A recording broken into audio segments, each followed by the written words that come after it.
Hello दोस्तों, मेरे channel में आपका स्वागत है। मैं लेकर आया हूँ एक नई अपडेट जो इंडिया पोस्ट ग्रामीण डाक सेवक में पोस्ट निकली हुई है। तो इसको फिल करने की जो स्टार्टिंग डेट है, जैसे कि आप देख रहे हैं इसमें 2 मई। मैं नोटिफिकेशन को रीड करके आपको बताऊँगा कि किस तरीके से इसमें डिटेल दिया हुआ है और क्या क्या आपको ध्यान रखना है इस चीज़ में, इस फॉर्म को फिल करते हुए, और क्या चीज़ का आपको ध्यान नहीं रखना है इस चीज़ को फिल करते हुए। तो सारी डिटेल मैं शुरू से लेकर आखिर तक आपको बताऊँगा। तो इस वीडियो को आप आखिर तक देखें। और फॉर्म फिल करने से पहले ये वीडियो आपके लिए इम्पोर्टेंट होने वाली है, तो इस वीडियो को आप शुरू से लेकर आखिर तक देखें। तो इस फॉर्म को फिल करने की जो स्टार्टिंग डेट है, जैसे कि आपको देख चुके हो कि 2 मई 2022 इसकी स्टार्टिंग डेट है। 2 तारीख से फॉर्म जो है वो फिल करने की डेट है वो शुरू हो चुकी है। और जो लास्ट डेट है, इसकी एंड डेट है, वो 5 जून 2022 है। ठीक है, तो 5 जून 2022 इसकी एंड डेट है। अब अगर हम बात करें इसके एनरोलमेंट जो दिया जाएगा, बीपीएम को जो दिया जाएगा एनरोलमेंट, वो कितना होगा। बीपीएम की बात करें कि बीपीएम को कितना एनरोलमेंट दिया जाएगा ये, और जो एबीपीएम डाक सेवक को कितना एनरोलमेंट दिया जाएगा वो। ठीक है, तो बीपीएम को जो एनरोलमेंट दिया जाएगा वो दिया जाएगा 12,000 रुपये। इसको जो एनरोलमेंट दिया जाएगा वो दिया जाएगा 10,000 रुपये। ठीक है, अब यहाँ पे एक इम्पोर्टेंट बात ये है कि इसमें जो यहाँ पे डायरेक्ट बताया गया हुआ है कि ये सिविल पोस्ट है, सिविल पोस्ट है। लेकिन जो रेगुलर सिविल पोस्ट है जो यूनियन ऑफ इंडिया के अंडर आता है वो नहीं है। मतलब ये प्राइवेट जॉब है, एक तरीके से टेम्परेरी जॉब जो बोलते हैं वो ये वाली जॉब है। ठीक है, तो रेगुलर सिविल सर्विस में नहीं आएगा, लेकिन ये जीडी शेयर के होल्डर में ऊपर सिविल पोस्ट है। ठीक है, और जीडी शेयर जो होता है वो गवर्न होता है। जो जीडी शेयर है वो गवर्न कौन करता है, इसको गवर्न करता है भाई जीडीएस के थ्रू, जैसे कि आप देख चुके हैं। ठीक, इसमें एलिजिबिलिटी क्राइटेरिया की अगर बात किया जाए तो इसमें एलिजिबिलिटी क्राइटेरिया जो है वो मिनिमम जो एज है वो 18 साल है, और मैक्सिमम एज जो है वो 40 ईयर है। मतलब 40 साल तक आप इसको फॉर्म को फिल कर सकते हो। जो स्टूडेंट या इंटरेस्टेड है इस फॉर्म को फिल करने के लिए, और जिसने 10th क्लास किया हुआ है वो इस फॉर्म को फिल कर सकते हैं। ठीक है, और यहाँ पे एज रिलैक्सेशन आप देख सकते हो कि एज रिलैक्सेशन किसको कितना मिला हुआ है वो आप चेक कर सकते हो इसमें। अब बीपीएम, एबीपीएम और अब एजुकेशनल क्वालिफ़िकेशन के बारे में बात कर लेते हैं, जो बहुत ही इंपॉर्टेंट होने वाला है। तो एजुकेशन क्वालिफ़िकेशन जैसे कि आप यहाँ पे देख रहे हो, ये एजुकेशन क्वालिफ़िकेशन है। इसमें क्या मांगा है, इसमें मांगा है कि आपके पास 10th स्टैंडर्ड होना चाहिए। 10th स्टैंडर्ड कंपलसरी क्या है, एक आपके पास मैथ होना चाहिए और एक इंग्लिश होना चाहिए। ठीक है, मैथ और इंग्लिश जो है वो कंपलसरी है, किसमें, 10th स्टैंडर्ड में यहाँ पे। ठीक है, तो ये 10th स्टैंडर्ड में आपके पास मैथ और इंग्लिश दोनों होना चाहिए। ठीक, अब इसमें कौन सी नॉलेज जो है वो ज़रूरी है। सबसे पहले आप किसी भी स्टेट से अगर आप अप्लाई करते हो तो ये जीडीएस ग्रामीण डाक सेवक की पोस्ट निकली हुई है इंडिया में।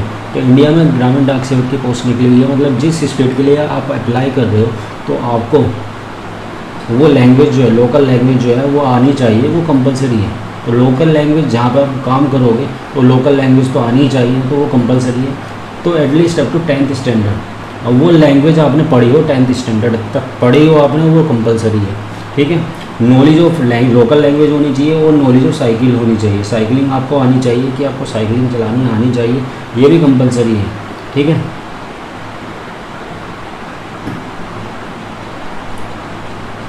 इसमें ये दिया हुआ है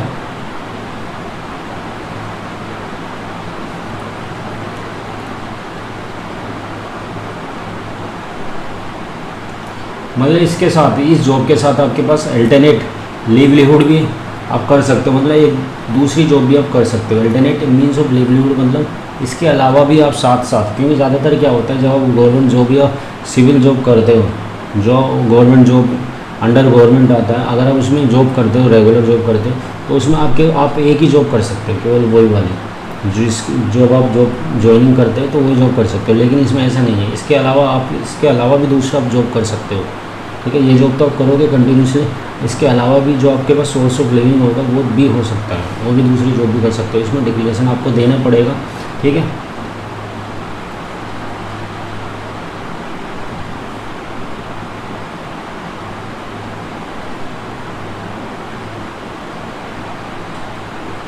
मतलब इसमें ये भी लिखा हुआ है कि सोर्स ऑफ इनकम, जॉब तो कर रहे हो आप, लेकिन एक ऐसी जॉब ना करो आप जिससे कि पोस्ट ऑफिस के वर्किंग पे या बिजनेस पे कोई इफ़ेक्ट ना पड़े, ठीक है। तो ये यहाँ दिया हुआ है।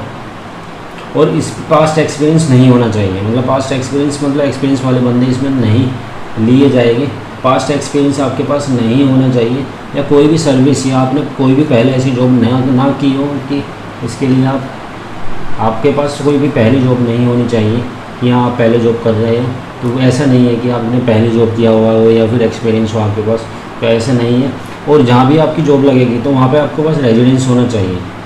रेजिडेंस का प्रूफ आपको देना होगा, जैसे कि आप परमानेंट अगर रहते हो, जिस पोस्ट ऑफिस के लिए आप अप्लाई कर रहे हो, अगर आप परमानेंट लोकल रेजिडेंस हैं वहाँ पे तो अच्छी बात है। अगर नहीं है तो आपको प्रूव करना होगा कि हाँ आप वहाँ पे लोकल रेजिडेंस है, वो बन जाएगा। तो सर्टिफिकेट होगा वो आप बना सकते हो, तो बन जाएगा। तो इसकी रिक्वायरमेंट यहाँ पर नहीं है। अब बात करते हैं, अब इसमें आपको क्या क्या देना पड़ेगा, ठीक है। तो इसमें 100 रुपीज़ फ़ीस होगी, और SC/ST PWD कैंडिडेट के लिए जो फ़ीस है वो एक्सेप्टेड है, मतलब कोई फ़ीस नहीं है। और हाउ टू अप्लाई,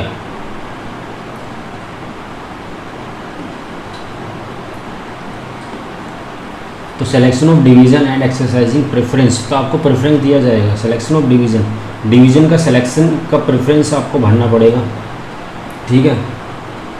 तो आपको क्या कितनी पोस्ट भर सकते हो, एग्जांपल जी 5 पोस्ट प्रेफरेंस आप भर रहे हो। जैसे कि यहाँ पे एक एग्जांपल दिया हुआ है कि आप 5 पोस्ट भर रहे हो, पोस्ट 1,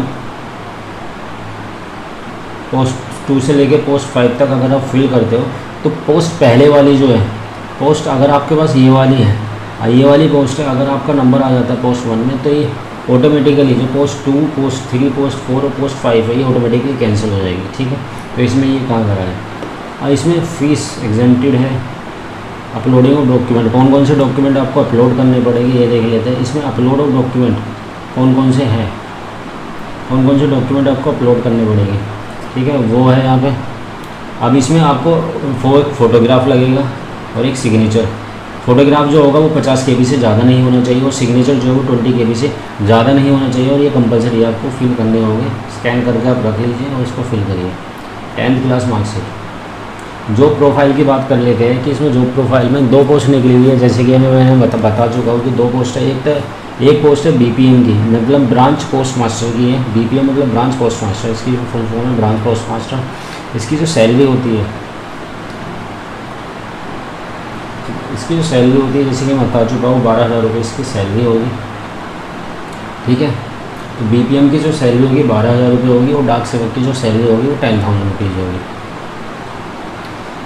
इसके प्रोफाइल के बारे में बताया गया है कि carrying out transaction of branch post office, मतलब जो ब्रांच पोस्ट ऑफिस पर अगर आप काम करते हो तो उसकी जो ट्रांजेक्शन होगी सारी, ठीक है, उसकी जो ट्रांजेक्शन होगी जो हैंडल करोगे आप मोबाइल फ़ोन के थ्रू, स्मार्टफोन के थ्रू, आपको एक मोबाइल दिया जाएगा, ठीक है। Carrying out transaction of branch, यहाँ पे दिया हुआ carrying out transaction of branch post office, मतलब जितनी भी ट्रांजेक्शन होगी पोस्ट ऑफिस में, ठीक है, उससे रिलेटेड आप ही को हैंडल करना पड़ेगा, ठीक है। आप ही को हैंडल करने पड़ेगा, या तो मोबाइल डिवाइस के थ्रू या फिर लैपटॉप के थ्रू, जो भी आपके पास डिवाइस उस टाइम पर अवेलेबल होगा उसके थ्रू। मार्केटिंग, और आपको मार्केटिंग भी करना होगा, ठीक है।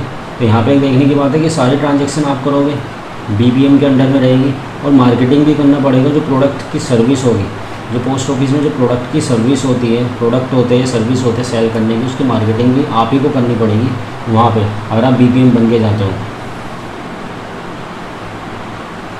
ठीक है। और आपको मेलाज, मतलब मेलाज या कैंपेनिंग करनी पड़ेगी, डोर टू डोर कन्वेंसिंग। ये किसको करनी पड़ेगी, ब्रांच पोस्ट मास्टर को, ब्रांच पोस्ट मास्टर को करनी पड़ेगी, ब्रांच पोस्ट मास्टर को करनी पड़ेगी, ठीक है। और यहाँ पे बताया गया है कि मेंटेनेंस ऑफ रिकॉर्ड, जो रिकॉर्ड रहेंगे उसको आपको मेंटेन करना पड़ेगा, रिकॉर्ड मेंटेन करने पड़ेगी। और handle device, mobile device, branch post master है जो ओवरऑल रेस्पॉन्सिबिलिटी, मतलब एक तरीके से ब्रांच पोस्ट मास्टर का जो काम होता है, ब्रांच पोस्ट मास्टर का काम होता है, उसको सारी चीज़ें जो है वो आपको हैंडल करनी पड़ेगी, ठीक है। सारी रेस्पॉन्सिबिलिटी ब्रांच पोस्ट मास्टर के ऊपर रहेगी कि वो किस सारे का सारा अरेंजमेंट करना या फिर हैंडल करना, वहाँ पे कुछ भी अगर होता है पोस्ट ऑफिस में तो वो सारी चीज़ जो है वही हैंडल करेगा लोकल लेवल पे, ठीक है। और या फिर कोई भी अगर सुपीरियर जो वर्क देंगे और वो उसे वर्क करना पड़ेगा ब्रांच पोस्ट मास्टर को। तो किसे काम करना पड़ेगा? ब्रांच पोस्ट मास्टर को। अगर IPO, ASPO, SPO या SSPO अगर वर्क देते हैं, असाइन करते हैं कि ब्रांच पोस्ट मास्टर को करना है, तो ये ब्रांच पोस्ट मास्टर करेगा। ठीक है, तो ये ब्रांच पोस्ट मास्टर करेगा। Assistant branch post master ABPM की पोस्ट है इसमें, ये जिसको डाक सेवक भी हम बोल देते हैं। इसका क्या काम होता है वो हम देख लेते हैं। सेल ऑफ स्टैम्प, स्टैम्प को सेल करने का काम होता है इसका। Conveyance and delivery of mail at a doorstep, deposit payment other transaction of IPPW। मतलब जो ब्रांच पोस्ट मास्टर का जो असिस्टेंट होता है उसका काम होता है स्टैम्प स्टेशनरी या फिर conveyance and delivery of mail का delivery, doorstep, deposit payment, ये सब इसका काम रहेगा। इसका असिस्टेंट ब्रांच पोस्ट मास्टर का एक काउंटर की ड्यूटी दी जाएगी। जैसे काउंटर पे पब्लिक डीलिंग के लिए बैठा दिया जाता है किसी भी ऑफिसर को या क्लर्क को, तो वो किसका काम रहेगा? ये रहेगा काम असिस्टेंट ब्रांच पोस्ट मास्टर का। मतलब वो पब्लिक डीलिंग करेगा एक तरीके से। मोबाइल फ़ोन दे दिया जाएगा, स्मार्टफोन दे दिया जाएगा। कौन करेगा? Assistant branch post master. अब वो उसी लेवल पे जहाँ वो पब्लिक डीलिंग करेगा उसी लेवल पे मार्केटिंग भी करेगा प्रोडक्ट की, मतलब प्रोडक्ट की सर्विस की मार्केटिंग भी वहीं करेगा, वहीं बैठ कर। ठीक है,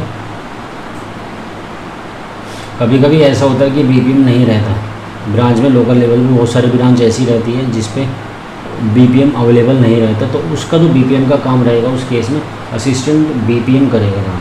ठीक है, जब ऑर्डर दे दिया जाएगा। Any other work assign by, या फिर किसी ब्रांच में BPM नहीं है वहाँ ABPM वर्क करेगा, और ABPM को जो वर्क देगा वो कौन देगा? IPO, ASPO, SPO और SSPO इसको वर्क प्रोवाइड करेगा कि हाँ ये आपको काम करना है। तो तब ये जो काम होगा वो कौन करेगा? ABPM करेगा in the absence of BPPM, जब BPPM नहीं रहेगा। डाक सेवक में क्या रहेगा?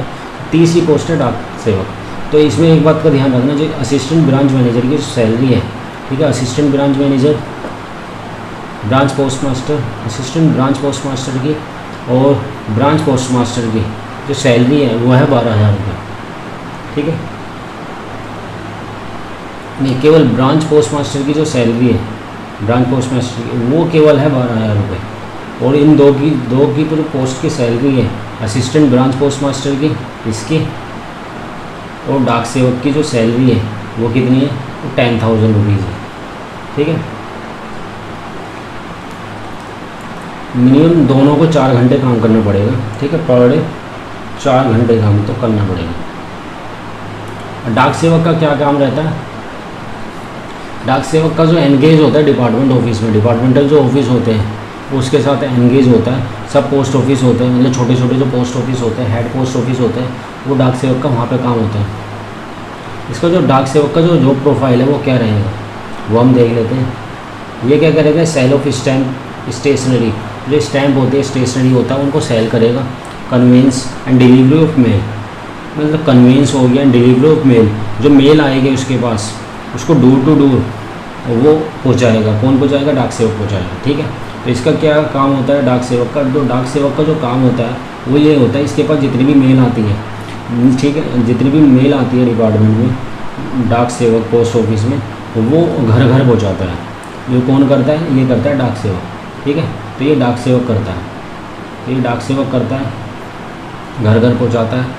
ठीक है, स्टैम्प को सेल करेगा और जो deposit payment other transaction IPPP या दूसरी ट्रांजैक्शन जो रहेगी ड्यूटी अजाइन में पोस्ट मास्टर, या इसके अलावा जो पोस्ट मास्टर अजाइन करेगा इसको काम डाक सेवक को वो करना पड़ेगा। साथ के साथ जो मेल जो रहेगी वो डोर टू डोर घर घर पहुँचानी पड़ेगी। और डाक सेवक को कभी कभी काम करना पड़ता है कहाँ पे? जो रेलवे, कभी कभी तो पोस्ट ऑफिस होता है वहाँ पे ड्यूटी लग जाती है। कभी कभी होता है कि रेलवे मेल सर्विस में इसकी ड्यूटी लग जाती है डाक सेवक की। ठीक है, तो उसको सॉर्टिंग ऑफिस में काम करना पड़ेगा। डाक सेवक in mail office and business office will handle receiving dispatching of mail bag, the transmitting of bag। तो मेल बैग इसका जो ज़्यादातर काम होता है, मेन काम जो होता है वो डाक सेवक का वो ये होता है।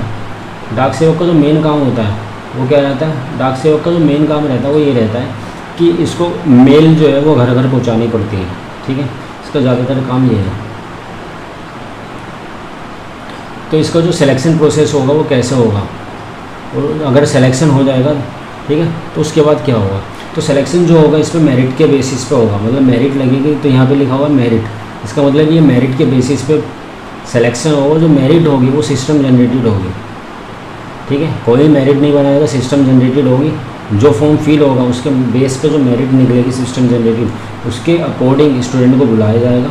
फिर डॉक्यूमेंट वेरिफिकेशन होगा, ठीक है, डॉक्यूमेंट वेरिफिकेशन होगा मेरिट के बेस पे। तो जो प्रोविजनल सेलेक्टेड कैंडिडेट होंगे उनको मेल करके बुलाया जाएगा, ठीक है। प्रोविजनल सेलेक्टेड कैंडिडेट का डॉक्यूमेंट वेरिफिकेशन होगा, डॉक्यूमेंट वेरिफिकेशन होगा, और उन सबको एक फ़ोटोकॉपी लेके जानी पड़ेगी यहाँ पे, ठीक है। The provisional engagement letter will be issue through email, और एंगेजमेंट मतलब ज्वाइनिंग लेटर जो है वो दे दिया जाएगा, या तो एसएमएस के थ्रू दे दिया जाएगा या फिर ईमेल के थ्रू दे दिया जाएगा कि आपका ज्वाइनिंग जो है वो हो चुका है।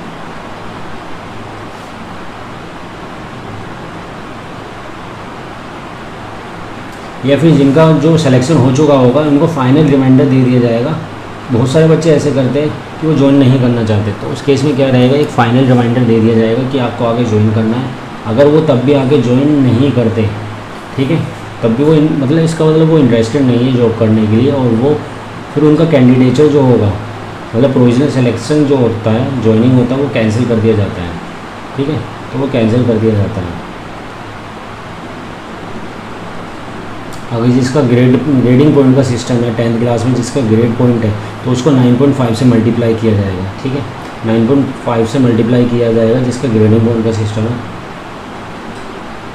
अब इसका जो प्रोसेस होगा, सिलेक्शन प्रोसेस होगा, जैसे कि यहाँ पे बताया गया है कि सिलेक्शन प्रोसेस जो होगा 15 नवंबर 2022 तक कंप्लीट कर लिया जाएगा, ठीक है, 15 नवंबर 2022 तक कंप्लीट कर लिया जाएगा। इसमें ज़्यादा यहाँ पे कुछ नहीं है। अब नीचे आते हैं, इसमें जो जो अंडरटेकिंग लिया जाएगा, आपसे डिक्लेरेशन लिया जाएगा जब आप ज्वाइनिंग करोगे, तो कौन कौन सा डिक्लेरेशन होगा वो हम देख लेते हैं एक बार नीचे जाके। तो डिक्लेरेशन जो होगा, एक अंडरटेकिंग लिया जाएगा, ये वाला जैसे कि आप देख रहे हो। ये अंडरटेकिंग किस चीज़ के लिए, ये है कि आपके पास I son daughter of wife hereby undertake to declare that I will be able to use smart phone, laptop, handheld device supplied by the department from first day of engagement। इसका मतलब जब आप ज्वाइन करोगे, joining हो जाएगी, तो आपको एक मोबाइल दिया जाएगा।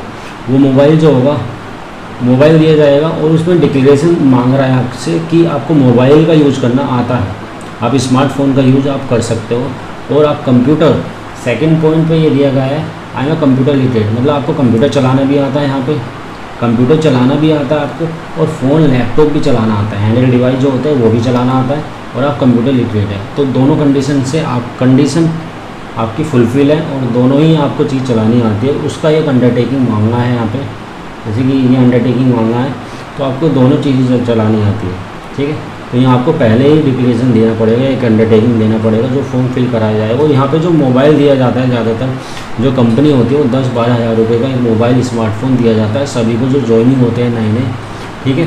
सैमसंग का 10-12 हज़ार रुपये का एक मोबाइल फ़ोन आता है, क्योंकि टाई अप होता है सैमसंग का मोबाइल, ठीक है। तो सैमसंग का मोबाइल दिया जाएगा या कोई दूसरी कंपनी का मोबाइल दिया जाएगा।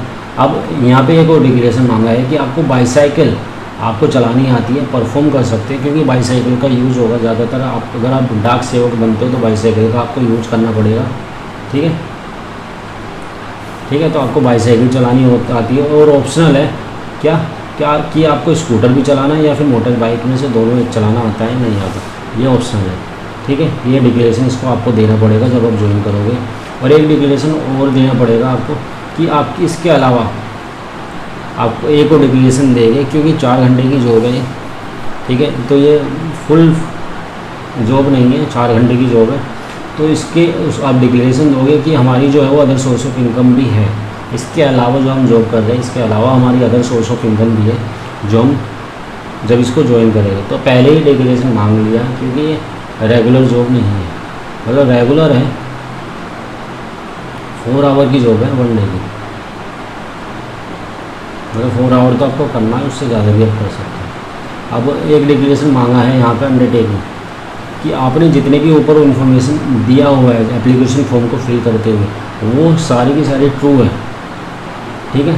अगर ये गलत पाया जाता है तो उसका फॉर्म रिजेक्ट कर दिया जाएगा, ठीक है, रिजेक्ट कर दिया जाएगा। अगर बीच में ये पाया जाता है कि ये जितनी आपने इन्फॉर्मेशन दी है एप्लीकेशन फॉर्म में वो अगर गलत है तो आपको जो कैंडिडेचर है वो आपको कैंसिल कर दिया जाएगा, उसी टाइम आपको टर्मिनेट कर दिया जाएगा। यहाँ लिखा हुआ है कि टर्मिनेट, मतलब उसी टाइम आपको टर्मिनेट कर दिया जाएगा जब ये पाया गया कि आपका जो आपने जो डॉक्यूमेंट फिल करे वो फेक है, तो आपको कैंडिडेचर रिजेक्ट कर दिया जाएगा। तो इसीलिए आपको ध्यान से फिल करना है फॉर्म को। जब आप फिल करोगे फॉर्म को अच्छे तरीके से, तो इस बात का ज़रा ध्यान से फिल करना कि आप आगे चल के जब आप ज्वाइन करोगे तो कोई दिक्कत ना हो। तो अगर वीडियो मेरी अच्छी लगे तो लाइक करें, सब्सक्राइब करें और शेयर